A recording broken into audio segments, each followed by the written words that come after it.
Okay guys, so we're here now in a loft room, and what we're doing is we're doing an LVT herringbone throughout this area, and we're going into, I don't know what this is, maybe a walk-in wardrobe. We're not doing in here. So there's been a lot of communication with the client itself. The underfloor heating system is from Wonderfloor, which is panels, water-based underfloor system, which is stuck down. The guy, I wouldn't say he's done the best of jobs. There's a lot of things that we've got to fill in and secure as best as we can. But we're using Mapai renovation screed because that is a spec that the underfloor heating system recommends. So we're only going to go by what the manufacturers of the underfloor heating system recommends. So we're going to prime this twice. It's a grit-based primer, and we're going to prime it with brushes just so we can get into the grooves, and a roller. Let it dry and then prime it again. Mapai renovation screed. Let that dry, and then we are going to start the compound. So this is it. Let's move on to the next step. So the issue we have here now, let me just run it through. The guy who's done the underfloor heating has obviously put foam all on the edges, but the problem is, like this type of stuff, that ain't gonna help, is it? All our compound is gonna run there. So all our money is just gonna disappear into the gaps. So what we're gonna have to do is we're gonna go get some expanding foam and just literally run some expanding foam all around the perimeter, just so there is absolutely no gaps where the compound can now just disappear into. Skirting boards are going to go back on top anyways, so the finishing on the edge is not necessary to be 100%. It's just mainly we don't want the compound unnecessarily just disappearing into the gaps. For example, look here, you're just going to keep filling in that hole. So we're going to put expanding foam all over the perimeter, block it all off nicely, hoover this floor, prime this floor, let it dry, prime it again, and we should be good to start pouring the compound.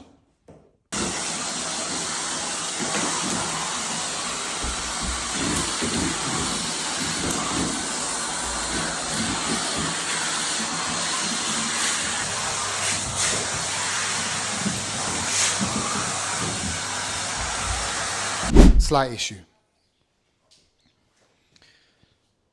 It's been advised that we need the underfloor heating system at between 2 and 3 bar on. That's what the pressure needs to be at, because if it's not, and then we start doing what we've got to do after they put it on, it can crack. Hold the line. Right, so what I'm doing right now is some crazy stuff. I'm trying to check the pressure gauge, and it looks like we might be all right. Okay. You all right in there, mate? Let me come out. Checking the pressure. Okay, cool. All right, so it looks like it might be this, and that's on 0. So I think they're on their way now to bring the pressure back up. Lovely. All right, so while we're waiting for the underfloor heating guys to attend, we're going to be filling in all the nooks and crannies, all the gaps with expanding foam. As you can see, all around the perimeter and in any odd little area as well.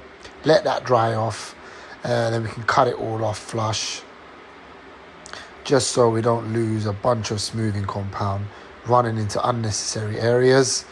Then I'll just get the floor primed and wait for them. What we're going to do now is we're going to apply the primer in between the gaps with a brush.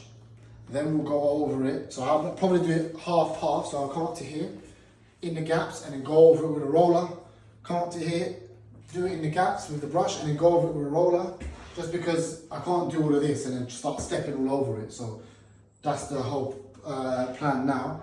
Go over with this in the grooves, just so we can get the actual grip-based primer within the gaps. And then I'll go over it with a roller, so it covers the whole surface area, and do that in sections. Let that dry, go over it one more time just so we've got a double surface with primer. Then we do the smoothing compound.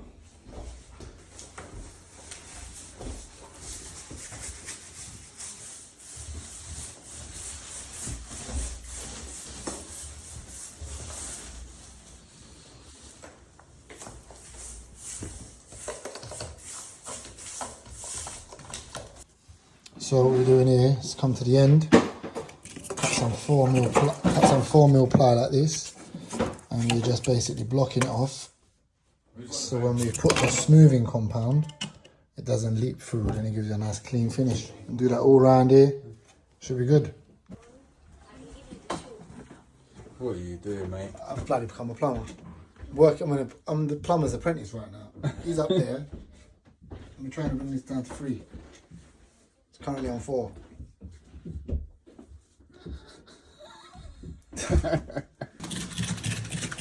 So what are we doing here, mate?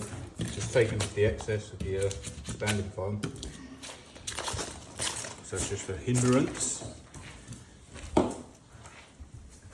Right, now that we're taking off the expanding foam, we've got these edges exposed. We're just going to go over them with a brush again, get them all covered up with a primer, just so every part and every area of the floor is covered. And it's just a waiting game. Let it dry up. Right, I think upstairs he had a little leak, so I'm just working with him, and we've got it on 3 now. Got all the air out, and just going to leave it here for a bit just to monitor it. But it looks like the pressure is set to what we want, and then we can start considering putting the smoothing compound down. That big thick blue bit. So this is the system we have. We have absolutely no water here. So we've got 2 holes coming all the way from the garden, and that's how we're going to be working. There's no other way. So it's always good to improvise, isn't it, Terry? So we're all done. Primer's all dry. And we're going to start compounding.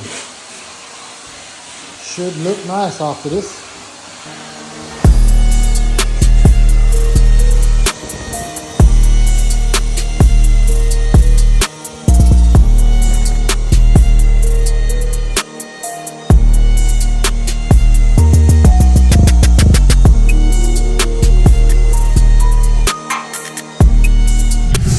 Quick tip, guys. Why does my face look like this? Quick tip, guys. When you're doing a smoothing compound, don't do what Terry does. When you're doing a smoothing compound on underfloor heating, you can't obviously wear spiky shoes because you're going to press the pipes. Make sure you shut all windows before you start pouring it. Otherwise, this guy done it last time on a job. He left the back door open.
Like there, and like here, where a few dips, which I presume they are going to be. There's only so many times we keep putting it in. So tomorrow we'll get some Ardex feather finish and just go over this, let it dry, sand it down, get it flat as a pancake. And yeah, I mean, it's not that bad to be honest. I thought it was going to be a bit worse than that, but that's why we obviously done the perimeter. So now it's all tight, kind of making sense onto why we have done all this. But yeah, it's looking good. Just got this little section now, and then we'll let it dry, and tomorrow a bit more sanding, a bit more prepping, filling, feathering, and then we can start laying the LVT. Oh, that's all done. You can't really see much, but yeah, it's all drying now. We're going to have to sand all this, feather a lot of it. It's going to need a lot of touch up. because look at that, it just seeps through. But tomorrow we'll get that bang on, and you'll see step by step. That's holding up well. How's it going, guys? Day 2. Yeah, I've just got to the job. I'm a bit late. I think Terry's come a bit earlier than me. What we're gonna do now, I'm gonna get changed now into my work clothes. We're gonna start sanding down the floor, and we're gonna feather finish a few areas and start getting the floor laid today. I'm hoping to finish it today, to be honest, because we've kind of got a busy day the following day. So if we can finish it, that'll be a good head start. But let's see what we run into today. But it should be straightforward. Let me show you the job. Alright, so we're here. So what we're going to do is we're going to probably start feathering the majority of the floor, just because there's certain areas that we're not really happy with, and I'll show you what I mean. How do I turn it around? I can't turn it around. So I'll show you like this. So it's very flat, but there are certain areas here where the pipes have come out. We're going to just feather over it. But instead of doing just one section, 2 sections, we're just going to start feathering the entire lot, just to get every imperfection out. Then we're going to sand it down gently. And should be good to go, because you can see once you go over with a feather, it just smoothens everything out. Any little air pockets, any little dents, divots, it just airs it out. It just completely smoothens it out. So that's what we're going to do now. And I think this Ardex takes like an hour to dry, especially with a very thin coat like this. And then we start fitting.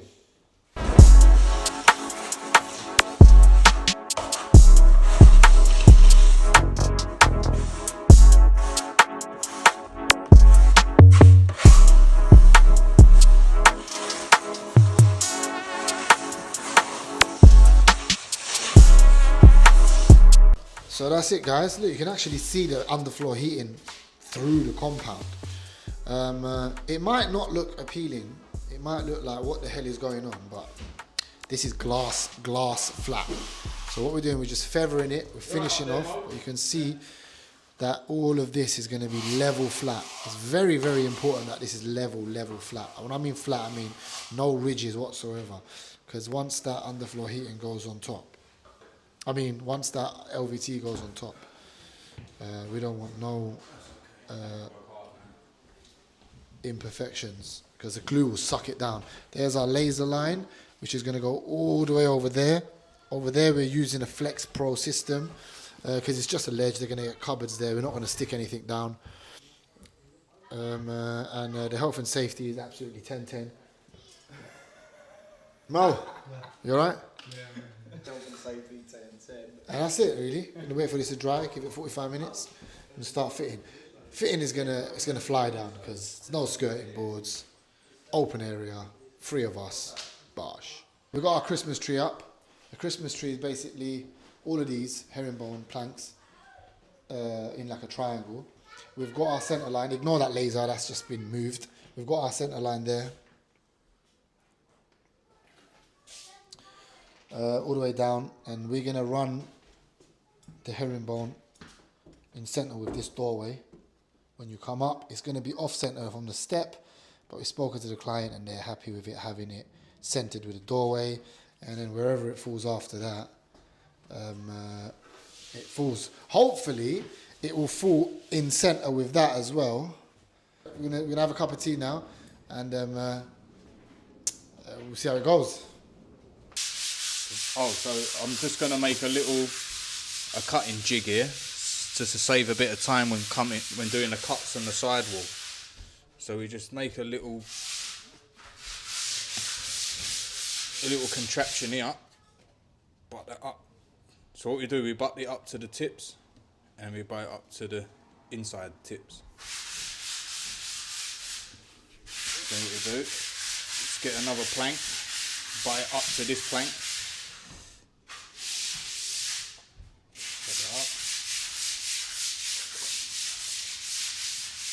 Change the blade.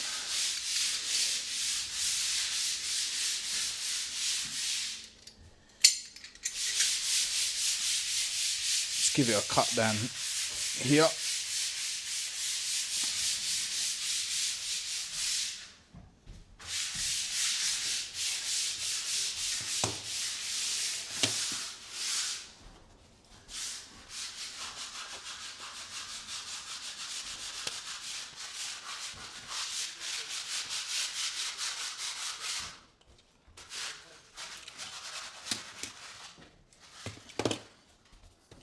Can't snap these ones. So you put, where did you put that plank? What, this one? Yeah. Underneath this one, and butted it to this plank here. Alright, cool. And then you get your Then we get our little scribing tool, put it up to the wall.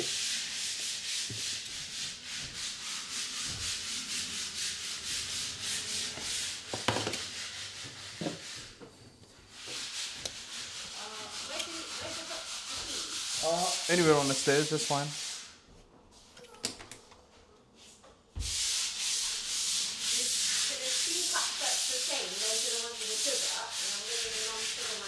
Okay, thank you.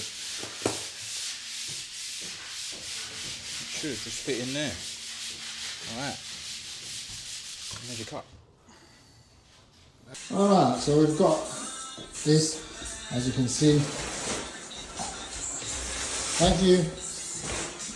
Bang in the middle of the door, come around here, and it looks like we're going to have, you see the little line that we've drawn here?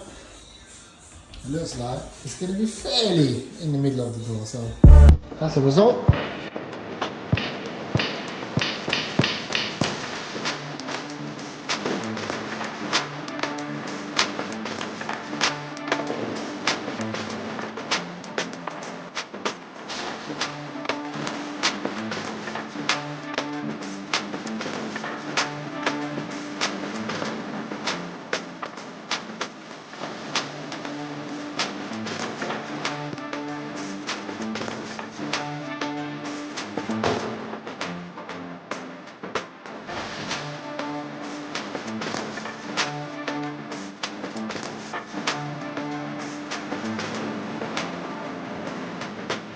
Oh, thanks for that.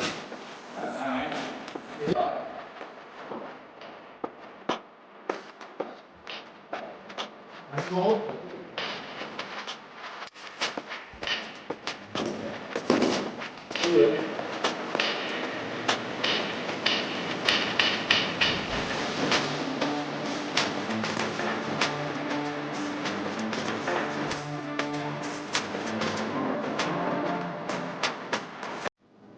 Okay guys, so I've just finalized with the client. We're going to go for some premium trims from stair rods for where the landing ends and the ledges and all that stuff. Trying to finish it off with a nice satin brass, which is going to match their light switches. And I hope you've enjoyed this video, and I know it's been a while since we've done a YouTube video, but it's not as easy as people think it is. So until next time, hit the like, subscribe, and be active in the comments, just so we know what we can maybe work on, and what other videos you lot will want next. But yeah, look at the end result and tell me what you lot think in the comments. Peace. A powerful, catchy blues guitarist.